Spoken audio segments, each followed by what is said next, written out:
This is the outer wall of Prasat Krol Ko, Circle of the Oxen.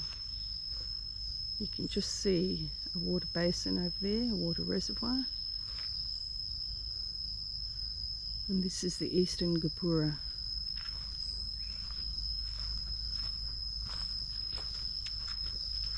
It was built by Jayavarman VII, who built many, many temples and hospitals.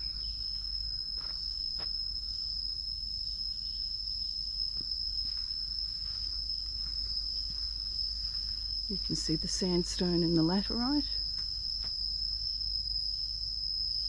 That's looking into the central tower, and the library there on the left.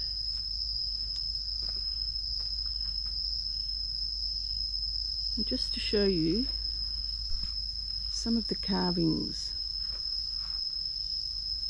that the restorers over the years put back together, and these would have been above doorways telling stories, both Hindu and Buddhist, so that's quite interesting to have the two of them here at this one temple. There are also many stones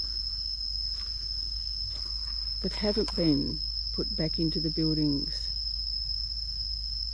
And these curved ones here would have been covering a walkway.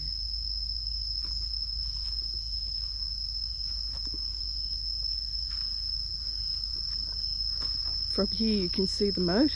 David is actually standing in the moat. It has some water in it. We have 2 months left of the wet season, and that will fill up to the laterite stones on the edges of the moat.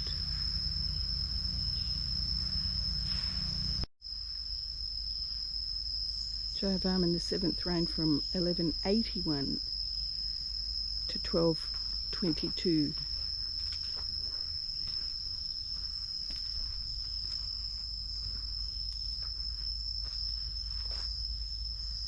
And here you can see where the laterite wall, the inner wall, meets the Eastern Copra.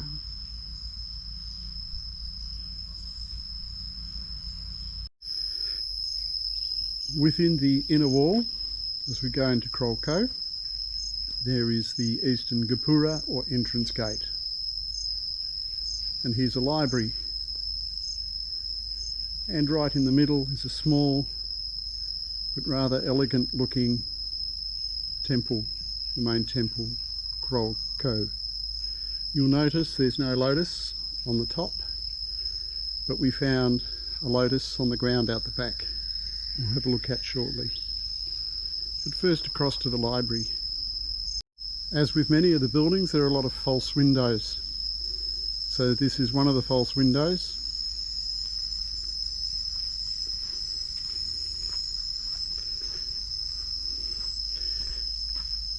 This is the eastern false door, with carving above and beside the doorway. Asiras carved on the sandstone on the outside of the presumed library.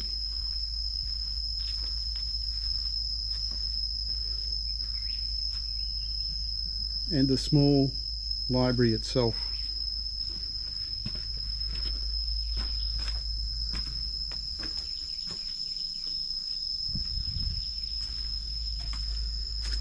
And we look back out to the temple.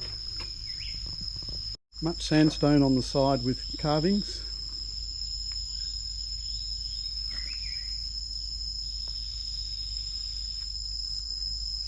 Including nagas.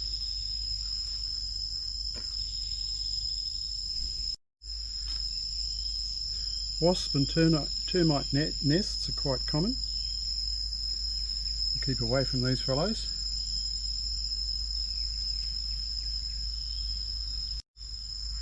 Beautiful images carved here, probably part of another outer building. And they can generally date a lot of these temples by what type of clothing that they're wearing.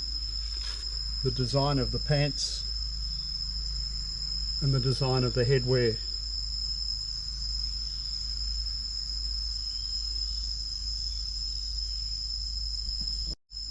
The main temple itself, lots of carving on the outside. As always, a lot of Apsaras. And again, you can see the different clothing and headwear that they wear. And in various forms of erosion. Erosion's understandable, deliberate destruction is not. And one of the false doors, as we've said and observed, generally in most inner temples you'll have 3 false doors and 1 open doorway. Generally speaking, the open doorway faces to the east.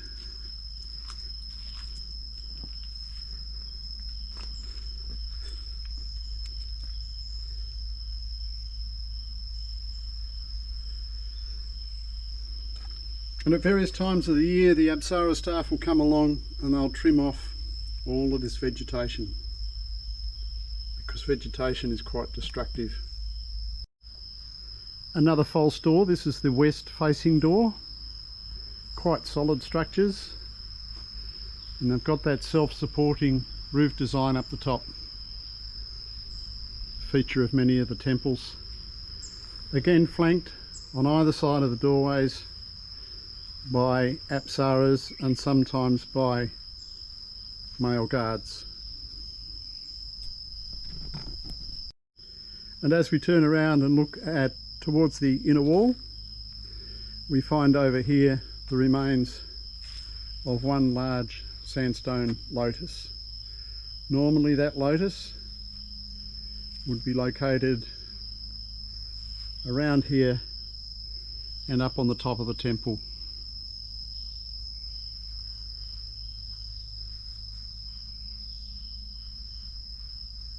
Now we have some more carving here. Goodness knows where it was located. People doing things in peaceful poses. Another false door of the temple. And as we go around to the wall that has a very large tree taking over, lots more carvings again.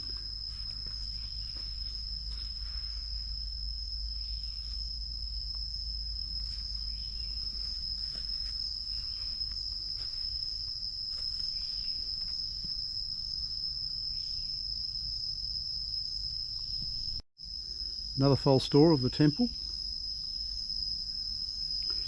And as we go around to the wall that has a very large tree taking over, lots more carvings again.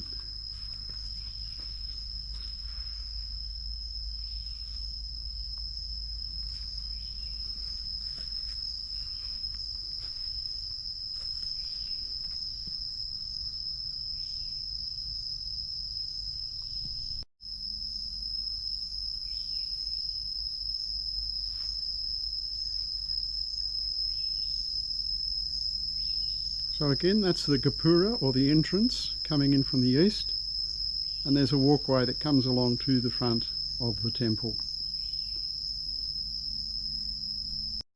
So you're walking through the Gopura, a relatively short walkway to this temple, and this is the eastern doorway, the only one that has an open space. Climb up in here, a bit hard to get to. Whoops. What's amazing in here is the very big sandstone blocks. Small space, quite cool.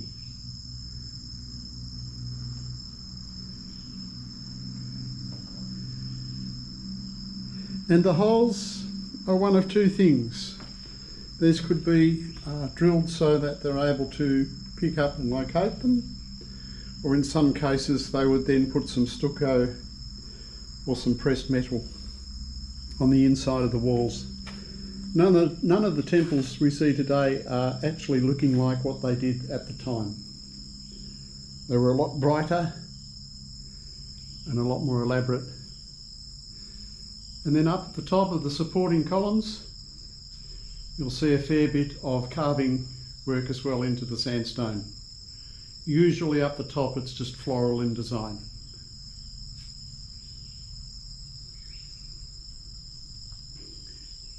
And possibly where the original offering place would be. You can see here that there are modern offerings. Many local people still come to these temples and burn some incense and leave some flowers and or some money and some fruit. Oh, you never know who you find in these temples.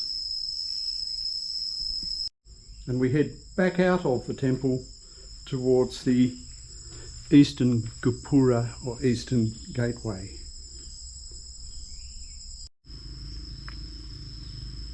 Here we are in the moat at Krol Ko, and there's David. He's trying to photograph the dragonflies.